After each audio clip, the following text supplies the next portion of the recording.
So we're looking at this open letter. There's been mixed reaction to the letter to the ANC from President Cyril Ramaphosa.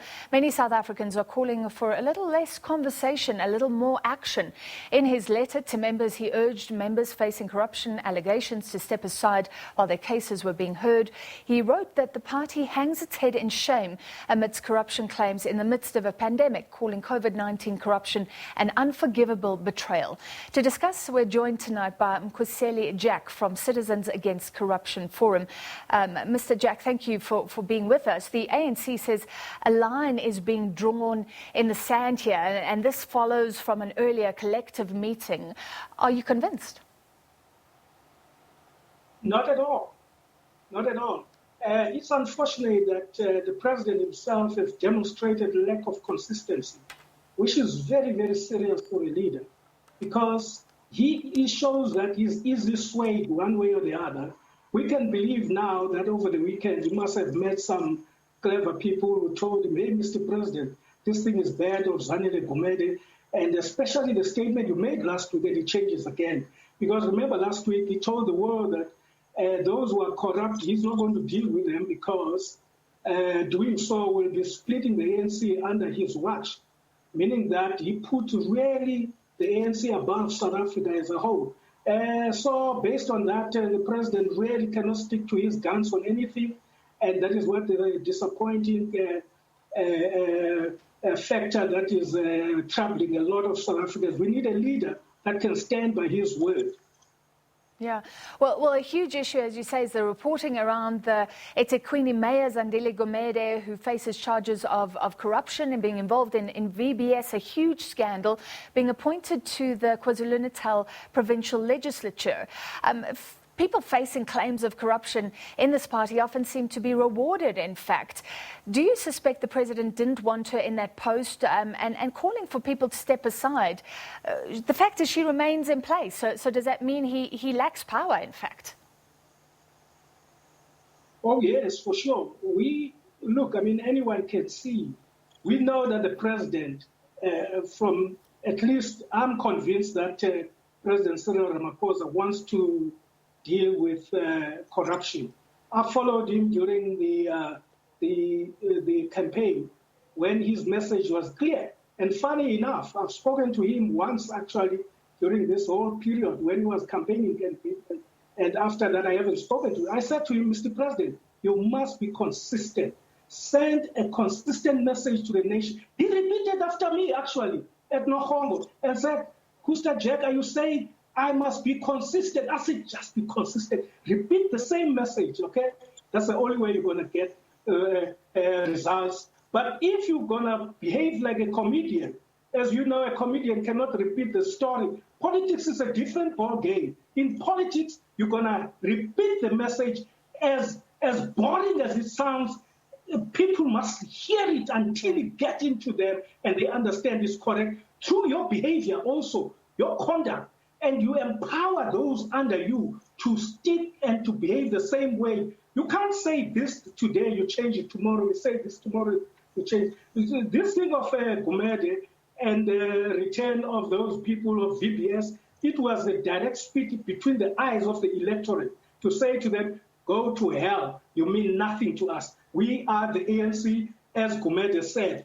That's the message. It is clear. But we must stop that. The time has come now that South Africans of all walks must join hands in making sure that we expose every sign or exhibit of corruption, wherever it is, and we show those leaders if they are weak, they cannot take it. We say so. This whole thing of beating about the bush, trying to nest the feelings of people, have cost South Africa dearly. Yeah, but Mr. Jack, hasn't he been pretty consistent? He came in on an anti-corruption ticket and he always says the right things. But I'm confused about the strategy to pen an open letter when surely he must think that many South Africans want to see something concrete, like a prosecution or somebody fired. When you say you want action, what do you want? No, look. If the president have shown non-tolerance or he shows that he's not soft on corruption, You would never allow some of the people who found Mandela's burial money found itself in their accounts. They have been promoted into cabinet, okay? Some of them are in the highest positions in the provinces, okay? And how did that happen under his watch? At least he should have said, Mr. So-and-so, how did this happen in your... Surely there's a problem with you. Let's sort that out and deal with it aside. Yeah. But to just promote such people, and it's a continuous thing. Remember, you got a Secretary General of the ANC who convinced adult South Africans that there is nothing wrong. There is nothing wrong in choosing family members of political leaders in a closed tender, not an open tender, okay? Yeah. It's not a tender that went out there that looks for the best engineers. No, it wasn't. So he needs to know that he needs to stop that kind of behavior. That is the kind of action we are calling for. Okay, but again, this is about his power within his own party. Very quickly, the party does face a difficult problem. What if prosecutions take years? For example, Ms. Gumedes, people are presumed innocent until they are found guilty. What do you do as a party when there's this bottleneck in the system? What do you do about ANC officials facing claims? You should deal with them the way they have decided on the ANC conference. That's a correct decision. That's how you deal with these things, even in the corporate world and everywhere. We say step aside until the whole thing is sorted out so that you don't come and dilute our affairs here with your own sleaze, you see. That is what we are calling for. We don't say Gumede is guilty or anybody, but Gumede as a leader, why did he find himself in that space? That is the question, okay?